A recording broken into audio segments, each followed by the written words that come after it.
कह लगे तो गल मेरे वास्ते मैनू चंगी ना लगी। फिर कह लगे मैं इस गल तो पिछे हट गया। जो वापस आ गया तो उन्हें आख्या भी तू पानी भर के नहीं लैके आया, तो उन्होंने कह लगे मैं गल दसी भी मैनू तो उत्थे रब नज़र आया उन्होंने जीवां दे विचों। सानू रब देखण दा एक तरीका दस रहे ने, खोजद खोजद घट घट से किवें देखना परमात्मा नू। बाणी जीवन जाच है। बाणी केवल पढ़न वास्ते या केवल मत्था टेकण वास्ते नहीं, बाणी दे एक शब्द असीं अपने जीवन विच वेखना है। हुण नज़रिया दे रहे ने, सानू देखण दा तरीका दे रहे ने गुरु साहिब जी कि असीं किवें परमात्मा नू सारियां विच। भगत नामदेव जी देख सकते हैं तो असीं भी देख सकते हैं। कह लगे फिर उन्हें एक होर गल कही, कह लगे फिर ऐसा कर भी इवें नहीं तो परमात्मा दे अगे फुल भेंट कर। परमात्मा दे अगे फुल इस तरह कर भी फुल तोड़ के लिया तो उन्हां दी जिहड़ी है माला परो तो परमात्मा नू फुल्लां दी माला भेंट कर। परमात्मा नू फुल्लां दी माला भेंट कर। तो यह भी ध्यान रखे भी फुल सच्चे होने चाहिए ने, किसी का जूठा मिठा हथ ना लग्या होवे। कह लगे मैं फुल तोड़न चला गया, आनी ले फूल परोई ले माला, ठाकुर किहों पूज करूँ। ठाकुर जी की पूजा करने वास्ते आख्या चलो इस ढंग नाल रब जी की पूजा की जा सके। पर कहते हैं पहले बास लई है भवरे, तोड़न तो पहला ही भवरा उत्थों बास लै गया, भवरा खुशबू लै गया, तो जूठा कर गया। हुण कहते हैं भवरे विच कौन सी, मैं कौन उन्हां रब जी नूं फुल भेंट करने वाला, मैं कौन उन्हां परमात्मा नूं फुल भेंट करके तो आखा भी रब मेरे मेरे ते खुश हो जाएगा। सच जाने हो भी असी भी इसे पासे तुरे हुए हैं। गुरु साहिब जी ने बहुत थावां ते जदों आख्या ना पाती तोरे मालनी पाती पाती जियो, जिस पहन को पाती तोरे सो पहन निर्जियो। तो मैनूं माफ़ करना, असी भी गुरु ग्रंथ साहिब उत्ते एक माला फिर दो माला, मैं तो बहुत वारी वेखदा भी जदों फुल लैके आउंदे आ ना, माला असी गुरु ग्रंथ साहिब उत्ते फुल्लां दी चढ़ाउने आ तो अक्सर जिहड़े फुल वेचण वाले हुंदे ने, क्योंकि फुल मुरझा जाते हैं बड़ी छेती, पानी छिड़कदे ने उत्ते गिले हो जाते हैं। तो साडी शरधा भी असी तो उत्ते चढ़ाउने ने, रुमाला गिला हुंदा हेठा पत्रे गिले हो जाते हैं। जिन्ना मर्जी को रोकण का यतन करे फिर जदों उत्थों उतारे जाते फिर नहीं साडी ते शरधा, साडी शरधा नूं ठेस पहुँचदी, साडी शरधा नूं ठेस नहीं पहुँचनी चाहिए। गुरु ग्रंथ साहिब दे अंग खराब हुंदे ने ते हो जाण। रुमालियां नूं दाग पैदा है जो उहदे, क्योंकि रुमालियां दे जिहड़े रंग ने कच्चे ने, जदों ते पानी लगेगा वो उतर जाणगे ते हेठां पत्रियां नूं लग जांदे ने। अक्सर पत्रे जिहड़ा रुमाले दे रंग उदों पत्रियां दे रंग खराब हो जांदे ने। तो सानू असी भी इसे पासे तुरे।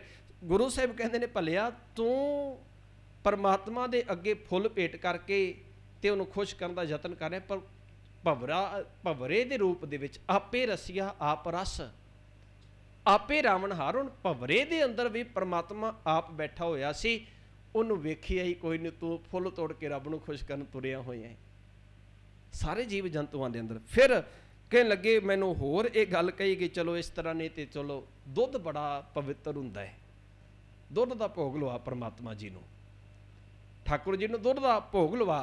ठाकुर जी बड़े खुश होणगे तू रब जी नूं दुध पियाया है, परमात्मा नूं दुध पियाया है। कह लगे चलो मैं भी गल मान लेना भी चलो शायद इस तरह रब खुश हो जाए। मैं दुध लैण चला गया भी दुध तो बड़ा पवित्र है, बड़ा साफ सुथरा है। कह लगे आनी ले दुध तो वह की करना, वो खीर बनानी है तो खीर बना के ठाकुर जी नूं भोग लवाउणा है। आने ले दुध रधाई ले खीरंग ठाकुर को नैवेद्य करूँ, ठाकुर जी नूं भोग लवाउणा है। पर पहले दूध बटारियो बछरे बैठो पहला। कह लगे बछरे ने पहला जूठा करदा सन। बछरे विच कौन बैठा सी? ठाकुर। बछरे विच कौन बैठा? वछे विच कौन बैठा? ठाकुर परमात्मा।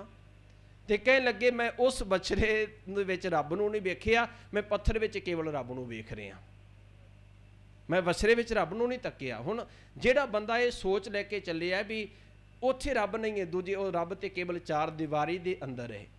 और सच जाणिओ जदों आपां कुछ विचार करके वेखांगे ना, कई बारी असीं भी गल कहने आ भी गुरुद्वारे नूं अज एक नवां नाम दिता गया गुरु घर।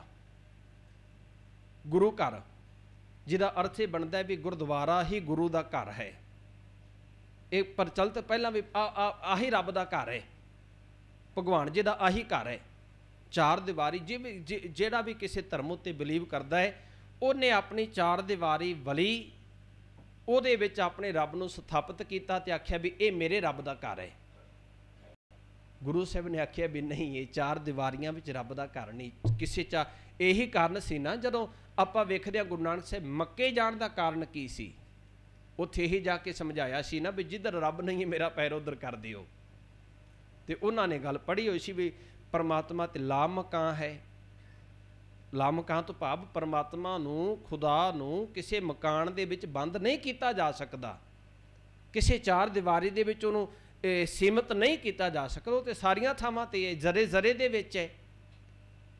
तो वह कह लगे तो गलती असी भी पढ़ी, बाबा नानक तेरा धन्नवाद, तो सानू चेता करवा दिता। गुरु नानक साहब चेता करवा, उन्होंने चेता करवा रहे ने। तो असी कह दिता भी गुरु घर है, गुरु नानक का घर केवल गुरुद्वारा ही चार दीवारी है। ये गुरु घर जिहड़ा शब्द गलत है। गुरुद्वारा गुरु का घर नहीं है, गुरु का घर तो सारा है। गुर मेरे संग सदा है नाले। गुरुद्वारा वो थां है, वो जगह है जिथे सानू रब जी की सर्व व्यापकता के बारे सूझ मिलती है। गुरुद्वारा तो मानो एक स्कूल की तरह है। गुरु साहब कहते हैं सत संगत सतगुर चट साल है। इत्थों तो सीखण दे वास्ते आउणा है कि परमात्मा सारियां थावां ते, गुरु सारियां थावां ते व्यापक है। ये गुरुद्वारा है, इस दर ते आके उस करते दे दर नाल जुड़दा है, परमात्मा दे नाल जुड़ना है। तो कह लगे जदों मैं वो दुध की भोग लवाउण की गल की और सच्ची है। आपां वेखदे ने कई बारी अफवाह फैलाई जाती है कि मूर्तियां दुध पी रही ने। अजकल तो मीडिया के जोगे आ, पिछे जे अज भी बड़ी तस्वीर चल रही है। एक पासे एक इहो जे देश हैं जिथे जिवें अफ्रीका के कोई देश, एक पासे तो लंगर बर्बाद किया जा रहा, असीं भी कुछ कर रहे हैं। मैनूं माफ़ करना, जदों गुरपुरब हुंदे ने जां नगर कीर्तन हुंदे ने, लंगर सी जिहड़ा ना भुखियां दे वास्ते सी, लोड़वंदां दे वास्ते गुरु साहिब जी ने तैयार कीता सी, ये परंपरा आरंभ कीती सी। पर असी रजियां नूं रजाउण ते तुरे होए हां, असी रजियां नूं रजाउण ते तुरे हां। कल ही गल हो रही सी भी आ गुरु हरकृष्ण साहिब पातशाह दा गुरपुरब लंघिया तो उत्थे की हुंदा भी लंगर लिया, एक बुरकी छकी, वेखिया भी नहीं स्वाद नहीं बनिया, चलो इनू डस्टबिन विच पाओ, सुटो इनू, अगले स्टाल ते जाके छकदे हां। बर्बाद किया जा रहा है। तो एक पासे कुछ इहो जे देश ने, इहो जे लोग ने जिन्होंने रोटी नहीं खाण नूं मिलनी, उन्हां दे हड्डियां बाहर निकलियां होईयां ने, भुखे मर रहे ने। मैं पिछे जे तस्वीर तो सामने देखी होनी, फेसबुक के उत्ते चल रही है। एक पासे मूर्ति ने नाल चमचा जां उहनूं किसी बर्तन नाल दुध पिलाया जा रहा, मूर्ति पी नहीं रही, उहदे हेठां डिग रहा तो दुध नालियां विच वग रहा है। पर एक पासे जिहड़ा जिउंदा जागदा इंसान है, उहदे विच रब नूं नहीं देखिया जा रहा, उहदी सेवा नहीं की जा रही।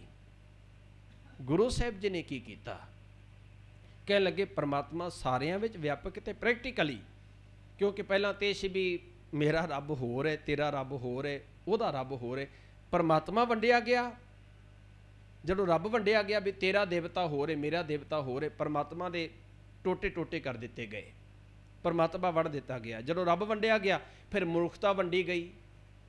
वो कह लगे मैं तो उहदा पुजारी, दूजा कहने मैं उहदा पुजारी आ। बंदे फिर जदों मनुखता दे विच जात पात दा भिन्न भेद आ गया, फर्क आ गया। हुण गुरु साहिब जी ने की कीता, केवल अपनी जुबान तो एक ओंकार आखिया ही नहीं, केवल ये आखिया नहीं कि परमात्मा सारियां विच व्यापक है, बल्कि उन्होंने प्रैक्टिकली जिहड़ी संगत दिती। हुण बिना किसी वितकरे तो, बिना किसी फर्क तो, जे परमात्मा सारियां विच व्यापक है तो फिर सारे लोग एक थां ते क्यों नहीं बह सकते? फिर फर्क क्यों? जे छोटे विच भी रब है, वड्डे विच भी रब है, काले विच भी रब है, गोरे विच भी रब है, फिर छोटे ते वड्डे दा फर्क क्यों? फिर अमीर ते गरीब दा भिन्न भेद क्यों? ये वखरेवा क्यों? गुरु साहिब कहन लगे संगत विच मैं सारियां नूं बराबर बिठावांगा। सतगुरु जी ने पंगत भी तां दित्ती सी कि इत्थे सारियां तरह दा फर्क मिटा के ते सारियां नूं इक्को थां ते लंगर छकाया जाए, तां कि इत्थे अकबर भी आया जे गुरु अमरदास महाराज दे दरबार विच, कहन लगे तैनूं इन्हां दे बराबर बैठना पएगा, तां तूं गुरु की संगत विच आ सकदा। उहदे उत्ते भी गुरु साहिब जी ने यह पाबंदी लगा दी।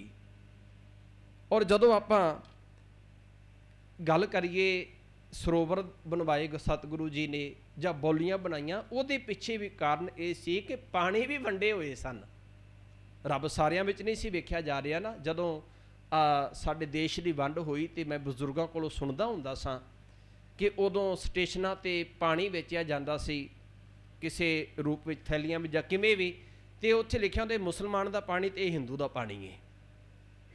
परमात्मा ने तो नहीं वंडिया सी ना, परमात्मा ने तो इक्को जिहा पानी पैदा किया, पर असी वंड लिया इंसान ने, क्योंकि इंसान विचों रब नूं नहीं वेखिया, जीव विचों रब नूं नहीं तकिया, परमात्मा नूं इस तरह वंड दिता। पर गुरु साहिब जी ने कृपालता की, कहने लगे नहीं, रब वंडिया नहीं जा सकता, तो उहदी कुदरत भी नहीं वंडी जा सकती। उहदी कुदरती सुगातां उन्हें हवा दी, सारियां नूं सांझी दिती, उन्हें सूरज दिता तो सारियां नूं सांझा दिता, उन्हें जो दिन रात बनाए सारियां दे वास्ते इक्को जे बनाए। तो जे वंडन वाला आके भगत कबीर नूं कह रहा है कि तू तो शूदर है, तू तो नीवी जात वाला है, तू तो ये है, तो बाबा कबीर जी बड़े दलील पूर्वक वो सामने एक सवाल रख देंगे ने, कह लगे तुम कत ब्राह्मण हम कत सूद, हम कत लोहो तुम कत दूध। कह लगे मैनू पहला ये दस भी तेरियां रगां विच की दुध है ताकि तेरा खून दुध वर्गा चिट्टा है, तां मैं तैन मान लवां कि तू बड़ा पवित्र है, मेरे नाल तू वधिया है, जब मेरियां रगां विच खून है। वखरेवा दस कित्थे है, जिहो जिहा परमात्मा ने तैनू पैदा किया उहो जिहा मैनू पैदा किया, फिर तेरे ते मेरे विच फर्क क्यों? ये गल हुण सानू भी समझनी पवेगी। ये ढंग तरीका दस रहे ने। कह लगे परमात्मा ते सारियां विच बाबा कबीर जी फरीद जी ने किन्ने प्यारे बचन, फरीदा खालक खलक मैं, खलक वसै रब माहे। आ जिन्नी खलकत है भाव लुकाई है दुनिया है, इन्हां विच खालक खलकत नूं पैदा करन वाला सारे जीवां दे विच आप वस रहा है, निर्गुण रूप दे विच है। निर्गुण आप सरगुण बन के सारियां विच समाया। असी सरगुण आ, पर जिन्हों गुरु साहिब कहते हैं ना भी जे बंदा अपने आप को ये गल अखवावे कि मैं बड़ा सूरमा हाँ, मैं बड़ा योधा हाँ, मैं बड़ा ओ हाँ, तो गुरु साहिब कहते हैं प्रभ की कला बिना कहत आवे। अपने आप को योधा अखवा रहे हैं, सूरमा अखवा रहे हैं, पर तेरे अंदर रब जी की कला ही नहीं होगी। तो अब मेरा शरीर बोल रहा, मेरी जुबान बोल रही, अखां मेरियां तुहानूं देख रही हैं, तुसीं मैनूं देख रहे हो, पर एक दिन आवेगा मैं फट्टे ते पिया होवांगा, मेरी अखां भी होणगियां, हथ भी यही होणगे, सारा कुछ ये होएगा, पर प्रभु जी की वो जिहड़ी निर्गुण कला सी ना वो नहीं होवेगी। सरगुण होवेगा, सरगुण ने नहीं कटना, शरीर तो सारा कुछ अंग सब कुछ ही होणगे, पर वो निर्गुण कला नहीं होवेगी। तो फिर सारे कहणगे मिट्टी छेती छेती इनू फूक आओ, इनू छेती छेती चुक के लै जाओ। हुण गुरु साहिब कहते हैं भलिया तो बाहरी रूप रेखा नूं ना तक। एक कवि ने बड़े सुंदर बोल कहे, उन्हें बड़ी सुंदर एक रूप रेखा जां इहो जिहा एक रूपक चित्रिया। कह लगे कि दो सियाणे मनुख, ये भाई वीर सिंह जी की कविता है। कह लगे वो घुमियार के घर चले गए, घुमियार के घर गए तो कह लगे असीं भांडे लैणे ने, बर्तन लोग पहलां घड़े वरतदे सन ते घड़ियां नूं टुणका के देखिया जांदा सी। ते जदों गए तो बड़े सियाणे सन, उन्होंने घड़ियां नूं चुकिया, टुणकान, किसी नूं कहण एक कच्चा है, किसी नूं चुक के कहण ये ज़्यादा काला हो गया, इनू ज़्यादा सेक लग गया, ज़्यादा काला हो गया, किसी नूं कहण ये इस तरह का चिब्बा है, चंगी तरह बनिया नहीं है, उहदे विचों कमियां कढण लग पे। ते कवि के मन विच क्योंकि उहदे अपने ख्यालों की उडारी है, वो कह लगे भी जदों इस तरह किया तो भांडे जिहड़े सन वो कहंदा रल दो चातर घर घुमियारां भांडे लैन जो आए, चिब्बे कच्चे पिले आखण वेखण जो टुणकाए, भांडे बोले शाला जीओ साडे ऐब ना फुलो, जाओ उस आखो जिसने असां बनाए। तुसीं साडे ऐब लभ रहे हो, सानू कह रहे हो भी ये काला है तो गोरा है, तो इहदा अंग इहो जिहा ते इहदा रूप इहो जिहा है। कह लगे सानू क्यों पुछदे हो, जिन्हें साड़ी घाड़त कड़ी उन्होंने जाके पुछो भी उन्हें सानू इहो जिहा क्यों। ये जिहड़ा वखरेवा सानू बाहरी तौर पर नज़र आ रहा है ना, ये नाल ही तो कुदरत सोहनी लग रही है, ये नाल ही तो दुनिया सुंदर नज़र आ रही है। तो गुरु साहिब कहते हैं परमात्मा ने सुंदर बनाने वास्ते वखरा वखरे रूप, वखरे वखरे रंग, वखरे वखरे आकार बनाए, पर सारे आकारां दे विच आप समाया होया है। असी केवल आकार तक ही सीमित हाँ, निरंकार तक जिहड़ा पहुँच जाता है। गुरु साहिब सानू आकार तो निरंकार तक लैके जाते नहीं। वो कहेंगे बाहरी रूप देखदा है, तू आकार नूं देख, पर आकार तो निरंकार तक पहुँच, आकार वेख ते उहदे विच वेख भी निरंकार वसदा पिया है। ਸਰਗੁਣ ਤੱਕ। ਕਵੀ ਮੇਰੇ ਖਿਆਲ 'ਚ ਧਨੀ ਰਾਮ ਚਾਤਰਕ ਦੇ ਇਹ ਦੋ ਲਾਈਨਾਂ ਨੇ, ਅੱਖੀਓ ਤੱਕਣਾ ਬਾਣ ਤੁਹਾਡੀ, ਕੌਣ ਤੁਸੀਂ ਕੌਣ ਕਹੇ ਤੁਸੀਂ ਤੱਕੋ ਨਾ, ਤੱਕੋ ਨਹੀਂ ਤੁਸੀਂ ਰਜ ਰਜ ਤੱਕੋ, ਤੱਕਦੀਆਂ ਤੱਕਦੀਆਂ ਥੱਕੋ ਨਾ। ਕੌਣ ਆਖਦਾ ਅੱਖਾਂ ਦਾ ਸੁਭਾਅ ਵੇਖਣਾ ਹੈ, ਤੱਕੋ। ਪਰ ਕਹਿਣ ਲੱਗੇ ਇਸ ਤੱਕਣੀ ਵਿੱਚ ਚੇਤੇ ਰੱਖਿਓ, ਮੈਲੀਆਂ ਮੂਲ ਨਾ ਹੋਇਓ ਜੇ, ਉਸ ਪ੍ਰੀਤਮ ਦੇ ਅੰਮ੍ਰਿਤ ਵਿੱਚ ਤੁਸੀਂ ਜ਼ਹਿਰ ਮਿਲਾ ਕੇ ਫੱਕੋ ਨਾ। ਵੇਖੋ ਪਰ ਮੈਲੀਆਂ ਨਾ ਹੋ ਜਾਇਓ ਕਿਤੇ। ਰੱਬ ਜੀ ਨੇ ਜਿਹੜਾ ਤੁਹਾਨੂੰ ਅੰਮ੍ਰਿਤ ਦਿੱਤਾ, ਤੇ ਗੁਰੂ ਸਾਹਿਬ ਬਾਣੀ ਵਿੱਚ ਕੀ ਕਹਿੰਦੇ ਨੇ, ਇਹ ਨੇਤਰੋ ਮੇਰੇ ਹੋ ਹਰ ਤੋਮੇ ਜੋਰ ਧਰੀ, ਹਰ ਬਿਨ ਅਵਰ ਨਾ ਦੇਖੋ ਕੋਈ, ਹਰ ਬਿਨ ਅਵਰ ਨਾ ਦੇਖੋ ਕੋਈ ਨਦਰੀ, ਹਰ ਨੇ ਹਾਲਿਆ। ਇਹ ਵਿਸ ਤੋਂ ਭਾਵ ਵਿਸ਼ਵ ਸੰਸਾਰ, ਇਹ ਵਿਸ ਸੰਸਾਰ ਤੁਮ ਦੇਖਦੇ, ਇਹ ਹਰ ਕਾ ਰੂਪ ਹੈ। ਸਰਗੁਣ ਦੇ ਵਿੱਚ ਇਹ ਹਰ ਕਾ ਰੂਪ ਹੈ, ਹਰ ਰੂਪ ਨਦਰੀ ਆਇਆ। ਪਰ ਇਹ ਨਜ਼ਰੀਆ, ਇਹ ਵੇਖਣ ਦਾ ਢੰਗ ਤਰੀਕਾ ਸਾਡਾ ਕਦੋਂ ਬਣੇਗਾ? ਔਰ ਸੱਚੇ ਕਹਿਣ ਨੂੰ ਤੁਸੀਂ ਹਰ ਬੰਦਾ ਕਹਿੰਦਾ ਵੀ ਰੱਬ ਸਾਰਿਆਂ ਦੇ ਵਿੱਚ, ਤੁਹਾਨੂੰ ਕੋਈ ਇਹੋ ਜਿਹਾ ਨਹੀਂ ਮਿਲੇਗਾ ਜਿਹੜਾ ਕਹਿੰਦਾ ਵੀ ਰੱਬ ਮੇਰੇ ਵਿੱਚ ਤੇ ਤੇਰੇ ਵਿੱਚ ਨਹੀਂ ਹੈਗਾ। ਕਿਉਂਕਿ ਸੁਣਿਆ ਤੇ ਸਾਰਿਆਂ ਨੇ ਹੋਇਆ ਹੈ, ਸਾਰੇ ਹੀ ਇਹ ਗੱਲ ਕਹਿੰਦੇ ਨੇ। ਕਿਸੇ ਵੀ ਧਰਮ ਨਾਲ ਸੰਬੰਧ ਰੱਖਣ ਵਾਲਾ ਇਹ ਨਹੀਂ ਕਹਿੰਦਾ ਕਿ ਰੱਬ ਸਾਰਿਆਂ ਵਿੱਚ ਨਹੀਂ ਹੈ। ਪਰ ਗੱਲ ਇੱਥੇ ਤੱਕ ਨਹੀਂ ਮੁੱਕ ਜਾਣੀ, ਪ੍ਰੈਕਟੀਕਲ ਰੂਪ ਦੇ ਵਿੱਚ ਕਦੋਂ ਤੱਕਾਂਗੇ ਪਰਮਾਤਮਾ ਨੂੰ। ਗੁਰੂ ਸਾਹਿਬ ਕਹਿੰਦੇ ਨੇ ਉਹਦੇ ਵਾਸਤੇ ਫਿਰ ਸਾਨੂੰ ਉਹ ਨਜ਼ਰੀਆ ਜਿਹੜਾ ਗੁਰੂ ਬਖਸ਼ਿਸ਼ ਕਰਦਾ ਹੈ, ਜਿਹਨੂੰ ਆਖਿਆ ਨਾ ਗਿਆਨ ਅੰਜਨ ਗੁਰ ਦੀਆ, ਉਹ ਗਿਆਨ ਅੰਜਨ ਗੁਰੂ ਕੋਲੋਂ ਲੈਣਾ ਪਏਗਾ। ਜਦੋਂ ਉਹ ਗਿਆਨ ਅੰਜਨ ਲਵਾਂਗੇ ਨਾ, ਕਿਉਂਕਿ ਗੁਰੂ ਸਾਹਿਬ ਕਹਿੰਦੇ ਨਾਨਕ ਸੀ ਅਖੜੀਆਂ ਬਿਆਨ, ਜਿੰਨੀ ਡਸੰਦੋ ਮਾਂ ਪੀਰੀ, ਉਹ ਅੱਖਾਂ ਆ ਨਹੀਂ ਹਨ, ਉਹ ਅੱਖਾਂ ਹੋਰ ਨੇ। ਉਹ ਕਿੱਥੋਂ ਮਿਲਦੀਆਂ ਨੇ, ਉਹ ਕਿਵੇਂ ਪ੍ਰਾਪਤ ਹੋਣਗੀਆਂ, ਉਹ ਨਜ਼ਰੀਆ ਸਾਡਾ ਕਿਵੇਂ ਬਣੇਗਾ? ਬਸ ਆਹ ਨੁਕਤਾ ਸਮਝ ਲਿਓ। ਗੁਰੂ ਸਾਹਿਬ ਨੇ ਬਾਣੀ ਵਿੱਚ ਨੁਕਤਾ ਸਾਨੂੰ ਦੱਸਿਆ। ਕਹਿਣ ਲੱਗੇ ਭੈ ਕੇ ਚਰਨ ਕਰ ਭਾਵ ਕੇ ਲੋਇਨ ਸੁਰਤ ਕਰੇ। ਅੱਖਾਂ ਕਿਹੜੀਆਂ ਨੇ? ਸੁਰਤ ਦੀਆਂ।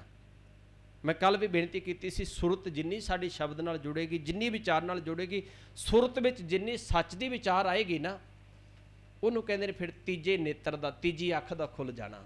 ਤਾਂ ਕਿਹਾ ਨਾ ਗਿਆਨ ਤੀਜਾ ਨੇਤਰ ਹੈ। ਜਿਵੇਂ ਜਿਵੇਂ ਸਾਡੀ ਸੁਰਤ ਸੱਚ ਨਾਲ ਜੁੜੇਗੀ, ਸੁਰਤ ਦੇ ਦੁਆਰਾ ਫਿਰ ਜਦੋਂ ਅਸੀਂ ਦੇਖਾਂਗੇ ਨਾ, ਫਿਰ ਸਾਨੂੰ ਆ ਜਿਹੜੇ ਬਾਹਰੀ ਰੂਪ ਰੇਖਾ ਨਜ਼ਰ ਆ ਰਹੀ ਹੈ, ਇਹਦੇ ਤੋਂ ਅੱਗੇ ਸਾਨੂੰ ਪਰਮਾਤਮਾ ਦਿਸੇਗਾ। ਸਾਨੂੰ ਸਾਰਿਆਂ ਦੇ ਵਿੱਚ ਅਕਾਲ ਪੁਰਖ ਨਜ਼ਰ ਆਏਗਾ।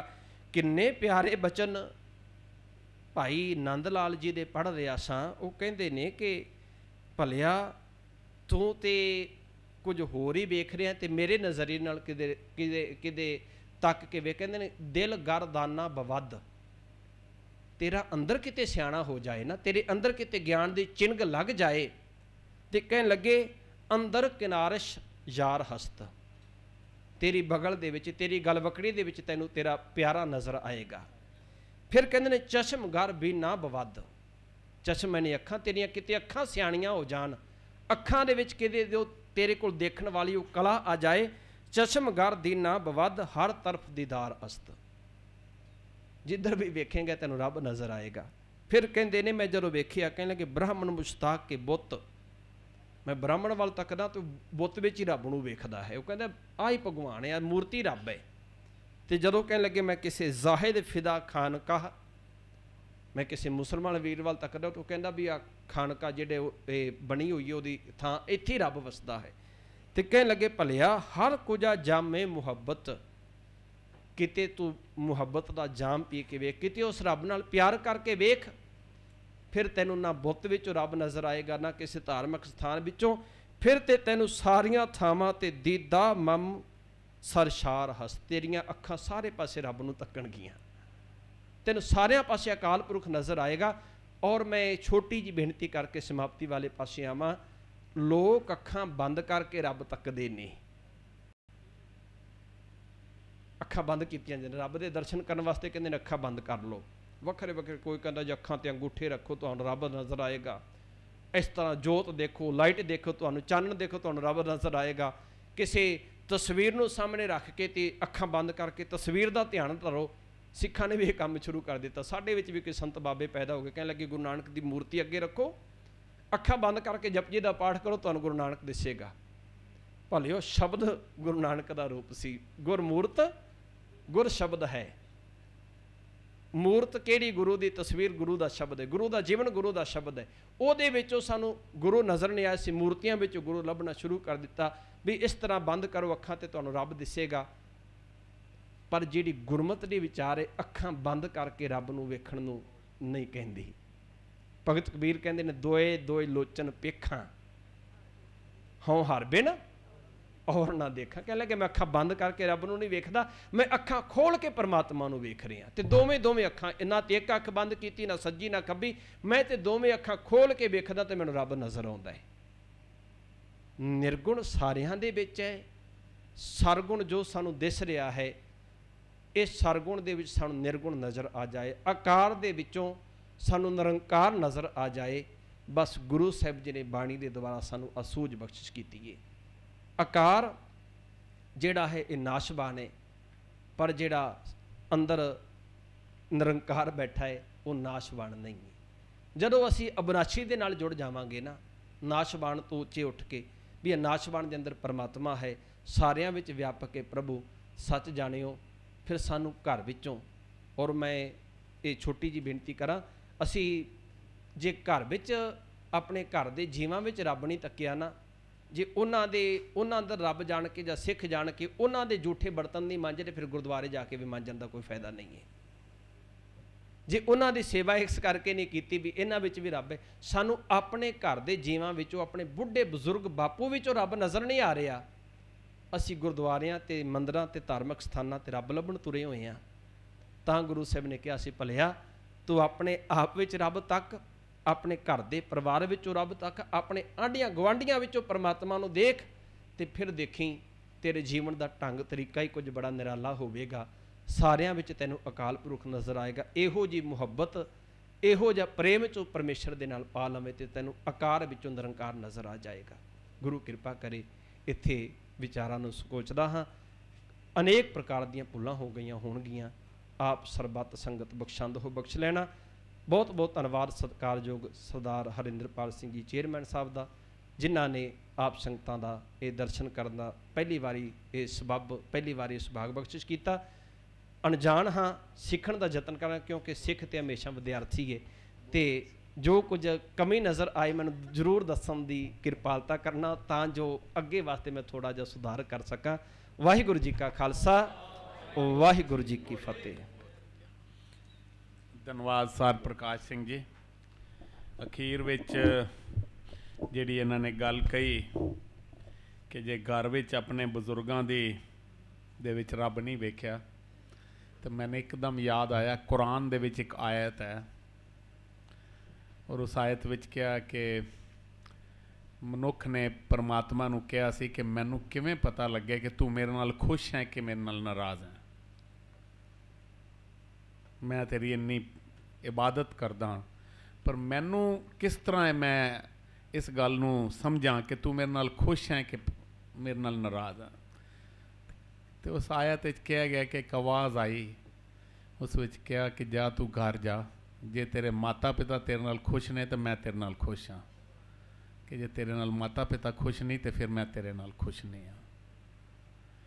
गुरबाणी दी बड़ी खूबसूरत लाइन है, जात में जोत,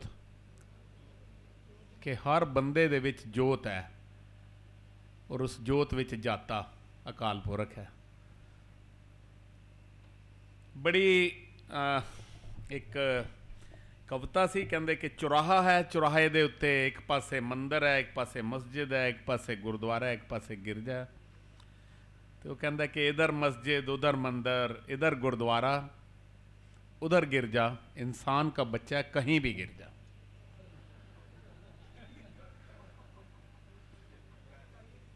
सर्वव्यापकता की गल पूरे लैक्चर विच हुई है। तो इंग्लिश की एक लाइन दे विच मैं इस लैक्चर नूं अगर सम अप करना होवे तो कहते हैं कि the creator has created this universe out of himself for himself, कि अपने आप विचों इस दुनिया नूं बनाया अपने लिए, क्योंकि वो आप इस क्रिएशन दे विच वस रहा है। कहते हैं कि दूसरियां दे जिहड़े मिथां बड़ियां ने, दूसरियां दियां धर्मां दियां या दूसरे मजहबां दियां गल्लां तो ਅਗਰ ਕੋਈ ਤੁਹਾਨੂੰ ਮੈਸੇਜ ਮਿਲੇ ਤਾਂ ਜ਼ਰੂਰ ਲੈਣਾ ਚਾਹੀਦਾ। ਤੇ ਮੈਨੂੰ ਇੱਕ ਬੜਾ ਚੰਗਾ ਲੱਗਦਾ ਹੈ ਕਿ ਉਹ ਮੀਰਾਂ ਦੀ ਇੱਕ ਕਿ ਉਹ ਕਹਿੰਦੀ ਹੈ ਕਿ ਕ੍ਰਿਸ਼ਨ ਦੀ ਫੋਟੋ ਦੇ ਅੱਗੇ ਉਹ ਕਹਿੰਦੀ ਹੈ ਕਿ ਜਦੋਂ ਤੂੰ ਮੇਰੇ ਸਾਹਮਣੇ ਹੁੰਨਾ ਤੇ ਮੈਂ ਆਨੰਦ ਵਿੱਚ ਹੁੰਨੀ ਹਾਂ, ਲੇਕਿਨ ਜਦੋਂ ਤੂੰ ਮੇਰੇ ਸਾਹਮਣੇ ਨਹੀਂ ਹੁੰਦਾ ਤਾਂ ਮੈਂ ਮਹਾ ਆਨੰਦ ਵਿੱਚ ਹੁੰਨੀ ਹਾਂ। ਫਿਰ ਮੈਂ ਜ਼ਰੇ ਜ਼ਰੇ ਵਿੱਚ, ਪੱਤੀ ਪੱਤੀ ਵਿੱਚ, ਇਸ ਵਨਸਪਤੀ 'ਚ ਤੈਨੂੰ ਦੇਖਦੀ ਹਾਂ। ਇਹ ਸਰਵ ਨਾਮਦੇਵ ਦਾ ਖੂਬ ਤੇਰੀ ਪਗੜੀ, ਮਿੱਠੇ ਤੇਰੇ ਬੋਲ, ਦੁਆਰਕਾ ਨਗਰੀ ਕਾਹੇ ਕਾ ਮਗੋਲ, ਕਿ ਜਾ ਰਿਹਾ ਕਿ ਮੈਂ ਰੱਬ ਨੂੰ ਮਿਲਣ ਜਾ ਰਿਹਾ, ਬੜੀ ਦੂਰ ਪੈਦਲ ਚੱਲ ਕੇ ਜਾ ਰਿਹਾ ਤੇ ਥੱਕ ਗਿਆ, ਦੂਰੋਂ ਦੇਖਦਾ ਹੈ ਤਾਂ ਇੱਕ ਮੰਗੋਲ, ਇੱਕ ਬੜਾ ਘੋੜੇ ਤੇ ਆ ਰਿਹਾ, ਪਿੱਛੇ ਘੋੜੇ ਦਾ ਬੱਚਾ ਹੈ ਛੋਟਾ ਜਿਹਾ, ਉਹ ਆ ਕੇ ਹੁਕਮ ਕਰਦਾ ਨਾਮਦੇਵ ਨੂੰ, ਓਏ ਇਹ ਘੋੜੀ ਦਾ ਬੱਚਾ ਚੱਕ ਲੈ। ਤੇ ਉਹ ਕਹਿੰਦਾ ਕਿ ਮੈਂ ਮੰਗੀ ਥੀ ਨੀਚੇ ਕੀ ਮਿਲ ਗਈ ऊपर की। ਉਸ ਤੋਂ ਪਹਿਲੇ ਅਰਦਾਸ ਕਰਦਾ ਕਿ ਕੋਈ ਮੈਨੂੰ ਸਵਾਰੀ ਮਿਲ ਜਾਏ, ਪਰ ਉਹਦੇ ਵਿੱਚ ਰੱਬ ਦੇਖ ਰਿਹਾ। ਤੇ ਫਿਰ ਇਹ ਸ਼ਬਦ ਹੈ ਨਾ ਹੋਵੇ ਨਾ ਹੋਵੇ ਕਿ ਤੂੰ ਰੱਬ ਹੈ, ਭੇਸ ਬਦਲ ਕੇ ਆਇਆ ਮੇਰੇ ਕੋਲ, ਕਿ ਉਹ ਕਹਿ ਰਿਹਾ ਕਿ ਖੂਬ ਤੇਰੀ ਪਗੜੀ, ਮਿੱਠੇ ਤੇਰੇ ਬੋਲ, ਦੁਆਰਕਾ ਨਗਰੀ ਕਾ। ਬਈ ਐਡੇ ਵਿਰਾਨ ਦੇ ਵਿੱਚ ਕਿੱਥੋਂ ਮੰਗੋਲ ਆ ਗਿਆ? ਇਹ ਸ਼ਰਤੀਆ ਹੈ, ਰੱਬ ਹੈ, ਭੇਸ ਬਦਲ ਕੇ ਆਇਆ। ਤਾਂ ਗੁਰਮਤ ਵਿੱਚ ਇਸ ਪੂਰੀ ਸੰਸਾਰ ਨੂੰ, ਇਸ ਪੂਰੀ ਯੂਨੀਵਰਸ ਨੂੰ ਜੋ ਹੈ ਉਹ ਪਰਮਾਤਮਾ ਦਾ ਸਰਗੁਣ ਦੱਸਿਆ ਗਿਆ। ਇਸ ਲਈ ਸਾਨੂੰ ਸਾਰਿਆਂ ਨੂੰ ਇੱਕ ਖੂਬਸੂਰਤ ਦੁਨੀਆ ਨੂੰ, ਇਸ ਕ੍ਰੀਏਸ਼ਨ ਨੂੰ, ਜਿਹੜੀ ਇਸ ਪਰਮਾਤਮਾ ਦੀ ਕ੍ਰੀਏਸ਼ਨ ਹੈ, ਇਸ ਨੂੰ ਹੋਰ ਖੂਬਸੂਰਤ ਬਣਾਉਣ ਲਈ ਸਾਨੂੰ ਯਤਨ ਕਰਨੇ ਚਾਹੀਦੇ ਨੇ, ਉਪਰਾਲੇ ਕਰਨੇ ਚਾਹੀਦੇ ਨੇ। ਕਿਉਂਕਿ ਜ਼ਿੰਦਗੀ ਜਿਹੜੀ ਹੈ ਇਹ ਲੋਕਾਂ ਦੇ ਮਨਾਂ ਦੀਆਂ ਡੂੰਘਾਈਆਂ ਵਿੱਚ ਜਾ ਕੇ ਉਹਨਾਂ ਦੀ ਗੰਦਗੀ ਵੇਖਣ ਦਾ ਨਾਂ ਨਹੀਂ ਹੈ। ਇਹ ਪਰਮਾਤਮਾ ਦੇ ਸਿਰਜੇ ਇਸ ਸੁਹੱਪਨ ਨੂੰ ਅਪਣਾਉਣ ਲਈ ਹੈ। ਤਾਂ ਇਹ ਸਰਵ ਵਿਆਪਕਤਾ ਦਾ ਜਿਹੜਾ ਅਸੀਂ ਲੈਕਚਰ ਰੱਖਿਆ ਸੀ, ਇਸ ਲਈ ਰੱਖਿਆ ਕਿ ਜਦੋਂ ਸਾਡੀ ਜਿਹੜੀ ਇਹ ਦ੍ਰਿਸ਼ਟੀ ਹੈ ਉਹ ਜਦੋਂ ਸਰਵ ਵਿਆਪਕਤਾ ਵਾਲੀ ਹੋ ਜਾਏਗੀ, ਅਸੀਂ ਬੰਦੇ ਬੰਦੇ ਵਿੱਚ, ਜ਼ਰੇ ਜ਼ਰੇ ਵਿੱਚ, ਹਰ ਇੱਕ 'ਚ ਜਦੋਂ ਰੱਬ ਦਾ ਰੂਪ ਦੇਖਾਂਗੇ, ਤੇ ਮੈਂ ਨਹੀਂ ਮੰਨਦਾ ਕਿ ਫਿਰ ਜਿਹੜੀਆਂ ਸਾਡੀ ਚਿੰਤਾ ਹੈ ਕਿ ਜਿਹੜਾ ਅਸੀਂ ਆਸ-ਪਾਸ ਦੇ ਵਿੱਚ ਇੰਨਾ ਅਨਰੈਸਟ ਦੇਖ ਰਹੇ ਹਾਂ, ਇਹ ਅਨਰੈਸਟ ਕਿਧਰੇ ਰਹੇਗਾ ਹੀ। ਅੱਜ ਵੀ ਦੁਨੀਆ ਦੇ ਵਿੱਚ ਅਸੀਂ ਦੇਖ ਰਹੇ ਹਾਂ, ਚਾਹੇ ਉਹ ਇਰਾਕ ਵਿੱਚ ਹੈ, ਚਾਹੇ ਫਲਸਤੀਨ ਵਿੱਚ ਹੈ, ਕੱਲ੍ਹ ਇੱਕ ਇੱਥੇ ਹੋ ਗਿਆ, ਸਹਾਰਨਪੁਰ ਵਿੱਚ ਹੋ ਗਿਆ, ਜਾਂ ਜੋ ਕੁਝ ਹੋ ਰਿਹਾ ਹੈ, ਕਿੱਥੇ ਨਾ ਕਿੱਥੇ ਅਸੀਂ ਭਟਕੇ ਹੋਏ ਹਾਂ। ਇਹ ਗੱਲ ਤੈਅ ਹੈ। ਅਸੀਂ ਨਹੀਂ ਸਮਝ ਰਹੇ ਕਿ ਗੁਰੂ ਗ੍ਰੰਥ ਸਾਹਿਬ ਜਾਂ ਜਿਹੜੀ ਗੁਰਬਾਣੀ ਹੈ, ਇਹਦੀ ਜਿਹੜੀ ਫਿਲਾਸਫੀ ਹੈ, ਇਹ ਸਾਨੂੰ ਕਹਿਣਾ ਕੀ ਚਾਹ ਰਿਹਾ। ਅਸੀਂ ਸਿਰਫ ਤੇ ਸਿਰਫ ਮੱਥੇ ਟੇਕਣ ਤੱਕ ਗੁਰੂ ਗ੍ਰੰਥ ਸਾਹਿਬ ਨੂੰ ਜਿਹੜਾ ਉਹ ਬਣਾ ਲਿਆ, ਉਸ ਨੂੰ ਪੜ੍ਹਦੇ ਨਹੀਂ ਆ। ਮੈਂ ਹੁਣ ਵੀ ਬਾਹਰ ਗੱਲ ਹੋ ਰਹੀ ਸੀ, ਔਰ ਇਹ ਸੱਚ ਗੱਲ ਹੈ ਕਿ ਸਿੰਗਾਪੁਰ ਦੇ ਵਿੱਚ ਗੁਰੂ ਗ੍ਰੰਥ ਸਾਹਿਬ ਦਾ ਪ੍ਰਕਾਸ਼ ਦਿਵਸ ਮਨਾ ਰਹੇ ਸੀ, ਔਰ ਸਿੰਗਾਪੁਰ ਚਾਈਨਾ ਦੇ ਅੰਡਰ ਸੀ, ਅਤੇ ਉਹ ਚਾਈਨਾ ਦਾ ਮਿਨਿਸਟਰ ਉਹਨਾਂ ਨੂੰ ਬੁਲਾਇਆ ਹੋਇਆ ਸੀ। ਸਾਡੀ ਆਦਤ ਹੈ ਕਿ ਅਸੀਂ VIP ਲੋਕਾਂ ਨੂੰ ਬੁਲਾਉਂਦੇ ਹਾਂ। ਅਤੇ ਉੱਥੇ ਫਿਰ ਉਸ ਚਾਈਨਾ ਦੇ ਮਿਨਿਸਟਰ ਦੇ ਸਾਹਮਣੇ ਗੱਲਾਂ ਹੋ ਰਹੀਆਂ ਨੇ ਜੀ ਕਿ ਇਹ ਜਾਗਤ ਜੋਤ ਹੈ, ਸ਼ਬਦ ਗੁਰੂ ਹੈ, ਪੂਰੀ ਦੁਨੀਆ ਦਾ ਗੁਰੂ ਹੈ, ਮਨੁੱਖਤਾ ਦਾ ਗੁਰੂ ਹੈ। ਅਤੇ ਚੀਨ ਦੇ ਮਿਨਿਸਟਰ ਨੂੰ ਜਦੋਂ ਆਨਰ ਕੀਤਾ ਗਿਆ ਤਾਂ ਉਹ ਬੋਲਿਆ ਕਿ I want to ask one thing to Sikh people, ਮੈਂ ਸਿੱਖਾਂ ਨੂੰ ਇੱਕ ਗੱਲ ਪੁੱਛਣਾ ਚਾਹੁੰਦਾ। ਅਤੇ ਉਹ ਕਹਿੰਦਾ I can not read it, ਮੈਂ ਇਹਨੂੰ ਪੜ੍ਹ ਨਹੀਂ ਸਕਦਾ, I can not understand it, ਮੈਂ ਇਹਨੂੰ ਸਮਝ ਵੀ ਨਹੀਂ ਸਕਦਾ। ਹਾਊ ਇਟ ਕੈਨ ਬੀ ਮਾਈ ਗੁਰੂ, ਫਿਰ ਮੇਰਾ ਗੁਰੂ ਕਿਵੇਂ ਆਏਗਾ? ਮੇਰੇ ਇੱਕ ਦੋਸਤ ਬੈਠੇ ਸੀ ਵਿਦਵਾਨ ਉੱਥੇ ਉਸ ਥਾਂ 'ਤੇ, ਉਹਨਾਂ ਨੇ ਆ ਕੇ ਮੈਨੂੰ ਦੱਸਿਆ, ਮੈਂ ਕਿਹਾ 99% ਤਾਂ ਸਿੱਖਾਂ ਦਾ 'ਚ ਇਹੀ ਹੋ ਰਿਹਾ ਕਿ we are not reading it, we are not understanding it. ਬਸ ਮੱਥੇ ਟੇਕ ਰਹੇ ਹਾਂ ਅਸੀਂ, ਇਤਨੇ ਮੱਥੇ ਅਸੀਂ ਗੁਰੂ ਗ੍ਰੰਥ ਸਾਹਿਬ ਨੂੰ ਟੇਕਦੇ ਜਿੰਨੇ ਅਸੀਂ ਨਿਸ਼ਾਨ ਸਾਹਿਬ ਨੂੰ ਟੇਕਦੇ ਹਾਂ। ਪਲੀਜ਼ ਇਹਨੂੰ ਪੜ੍ਹੀਏ, ਇਹਨੂੰ ਸਮਝੀਏ, ਇਹਨੂੰ ਲਿਵ ਕਰੀਏ, ਤਾਂ ਹੀ ਇਹ ਸਰਵ ਵਿਆਪਕਤਾ ਦੀ ਜਾਂ ਸਾਡਾ ਇਹ ਕੋਰਸ ਹੈ। ਔਰ ਯੂ ਬਿਲੀਵ ਮੀ, ਤੁਸੀਂ ਕਰਕੇ ਦੇਖੋ। ਮੈਂ ਬੜੀ ਵਾਰ ਕਹਿਣਾ ਕਿ ਇਲਮ ਵੱਡਾ ਜਾਂ ਤਜਰਬਾ, ਔਰ ਪੁਰਾਣੇ ਸ਼ਾਸਤਰਾਂ 'ਚ ਲਿਖਿਆ ਕਿ ਤਜਰਬਾ ਵੱਡਾ ਹੈ। ਮੈਂ ਸੱਚ ਜਾਣਨਾ, ਤੁਸੀਂ ਇੱਕ ਹਫ਼ਤੇ ਲਈ ਇਹ ਤਜਰਬਾ ਕਰਕੇ ਦੇਖੋ, ਅਗਰ ਤੁਹਾਡੀ ਜ਼ਿੰਦਗੀ 'ਚ ਨਾ ਚੇਂਜ ਆਏ ਤਾਂ ਫਿਰ ਆ ਕੇ ਮੇਰਾ ਤੁਸੀਂ ਗਲਾ ਵੀ ਫੜ ਸਕਦੇ ਹੋ, ਮੈਂ ਤੁਹਾਨੂੰ ਇੰਨੀ ਇਜਾਜ਼ਤ ਦੇਣਾ। ਤਾਂ ਪਲੀਜ਼ ਇਹ ਜਿਹੜੀਆਂ ਗੱਲਾਂ ਨੇ, ਜਦ ਤੱਕ ਅਸੀਂ ਇਹਨੂੰ ਪੜ੍ਹਾਂਗੇ ਨਹੀਂ, ਜਦ ਤੱਕ ਇਸ ਨੂੰ ਸਮਝਾਂਗੇ ਨਹੀਂ, ਇਹਨੂੰ ਲਿਵ ਨਹੀਂ ਕਰਾਂਗੇ, ਤਦ ਤੱਕ ਅਸੀਂ ਮੱਥੇ ਟੇਕਣ ਦਾ ਕੋਈ ਫਾਇਦਾ ਨਹੀਂ ਹੈ। ਤਾਂ ਇਹ ਗੱਲਾਂ ਜਿਹੜੀਆਂ ਸਾਰੀਆਂ ਇਸ ਕੋਰਸ ਦੇ ਵਿੱਚ ਹੈ। ਵਾਹਿਗੁਰੂ ਜੀ ਕਾ ਖਾਲਸਾ,